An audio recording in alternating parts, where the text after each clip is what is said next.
actually see or try to see 2005 YU55 when it makes its closest approach to Earth on November 8th of this year, 2011.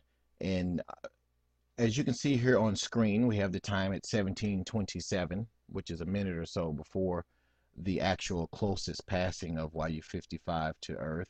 This is Central Time. I'm in the Central Time Zone, as you can see here on the map, in the middle part of the United States in Arkansas. And if you're in this part of the country of the United States, you will be able to see possibly YU55 in the southwest. As you can see, the sun is setting over here. Venus is right here.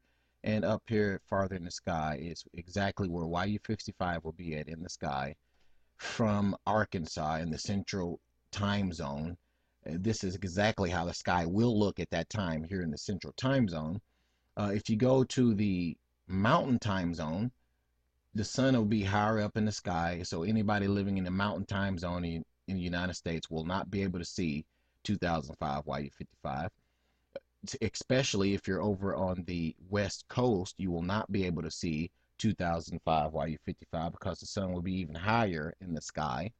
But if you're in the Eastern Time Zone, anywhere on the Eastern seaboard of the United States, you will be able to see 2000 YU55. And according to NASA, when they were interviewing a couple of scientists yesterday on November 1st, they said that you would need at least a 6-inch telescope to see 2005 YU55, and possibly you should be able to see it with some very good binoculars as well. Again, in the eastern seaboard, you should be able to see it because it'll be much darker on the eastern seaboard, and it'll be around 6:28. That's 6:28 Eastern Time.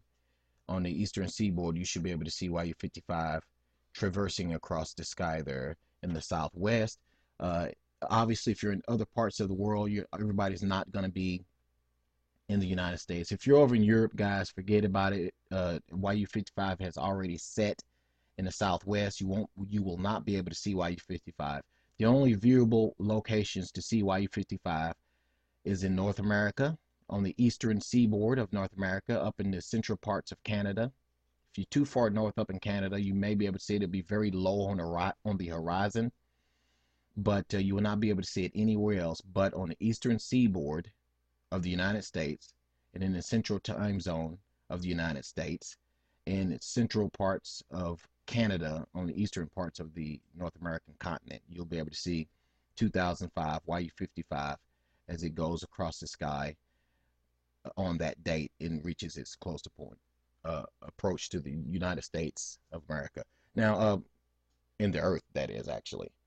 Like I said, you will need a 6-inch telescope, according to NASA, and a pretty good pair of binoculars as well to see this thing. And it's going to be moving pretty fast, according to NASA, across the sky. Remember, you have to look in the southwest part of the sky between Capricornus and Sagittarius. If you have a program like Stellarium, which is free, by the way, and the links is below this video, click on the link, download the program. You have to also, if I'm not mistaken, download the coordinates and everything, all the inputs into Stellarium, which is very